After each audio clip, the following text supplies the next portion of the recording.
A black rookie cop is dismissed by her own squad on a deadly Atlanta highway, until she becomes the only one who can save them. Stay in the car and let real cops handle this, rookie. Sergeant Miller slammed his palm against her cruiser window so hard the glass shook, while gunshots erupted from the overpass above. Officer Monique Carter's chest tightened, hands gripping the steering wheel, not from fear, but from the fury of being silenced again.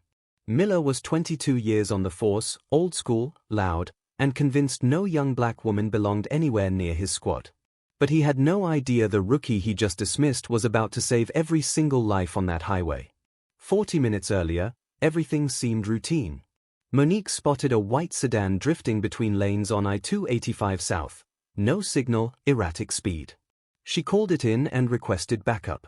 Miller's voice crackled through the radio, "Don't waste my time with traffic stops, Carter. Handle it yourself." So she did. But when she ran the plates, her blood ran cold. The vehicle was flagged. Armed robbery suspects. Considered extremely dangerous. She grabbed her radio immediately. "Sarge, these suspects are wanted. We need tactical support now." Miller laughed. Actually laughed. "Calm down, rookie. You're seeing ghosts." He rolled up behind her anyway, not to help, but to prove her wrong. But here's the part that's satisfying: changed everything. The moment Miller stepped out of his cruiser, the sedan's doors flew open. 2 masked men. 2 automatic weapons. And bullets started flying.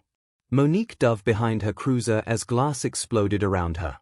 She heard Miller screaming into his radio, panicked, unprepared, exposed. Officer Terrence Davis took a bullet to the shoulder. He collapsed behind his vehicle, blood soaking through his uniform. He was 26 years old. Just married. Baby on the way. Monique looked at him, looked at the chaos, and made a decision. She wasn't going to let him die because her sergeant was too arrogant to listen. What Sergeant Miller didn't know. Before Monique ever pinned on an Atlanta badge, she served 4 years as a military police officer, including 2 combat tours overseas. She had more tactical training than every officer on that highway combined. She had cleared hostile buildings. She had neutralized armed targets under fire. And right now? She was done waiting for permission. Monique moved low along the concrete barrier while Miller stayed frozen behind his cruiser. The shooters had positioned themselves near the overpass railing, elevation advantage, clear sightlines. But they weren't watching their flank. She circled wide. Quiet. Calculated. Be honest, would you have waited for someone else to act? Or would you have done exactly what she did? The gunfire paused. They were reloading. She didn't hesitate. When backup finally arrived, led by Atlanta PD's deputy chief, who had been monitoring the radio, they expected a massacre. Instead, they found 2 suspects face down on the pavement. Disarmed. Cuffed. Controlled. And standing over them, weapon holstered, breathing steady, was Officer Monique Carter. But here's where it got even better. The dashcam footage from Miller's cruiser captured everything. Every dismissive comment. Every time he ignored her warnings. Every second he hid while she advanced. The same footage showed the rookie he mocked saving the entire squad, including him. And it all went straight to internal affairs. Sergeant Miller was placed on immediate administrative leave. An investigation revealed a pattern: years of sidelining black officers, dismissing women, ignoring protocol when it came from anyone who didn't look like him. He was offered early retirement or face a public disciplinary hearing. He chose retirement. Quietly. Shamefully.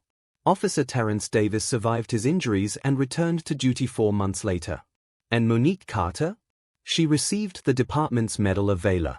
1 year later, she was promoted to Field Training Officer, now responsible for teaching the next generation what real leadership looks like. Her victory wasn't just personal. It was a message to every black woman who's ever been told to stay in the car while less capable people made the calls. Your preparation is not invisible. Your instincts are not inferior. And sometimes, the moment that exposes everyone else's weakness is the exact moment that reveals your power. But here's the question that still echoes. How many Moniques are out there right now, trained, ready, capable, being silenced by someone too proud to listen? And when the next crisis hits, will anybody finally let them lead?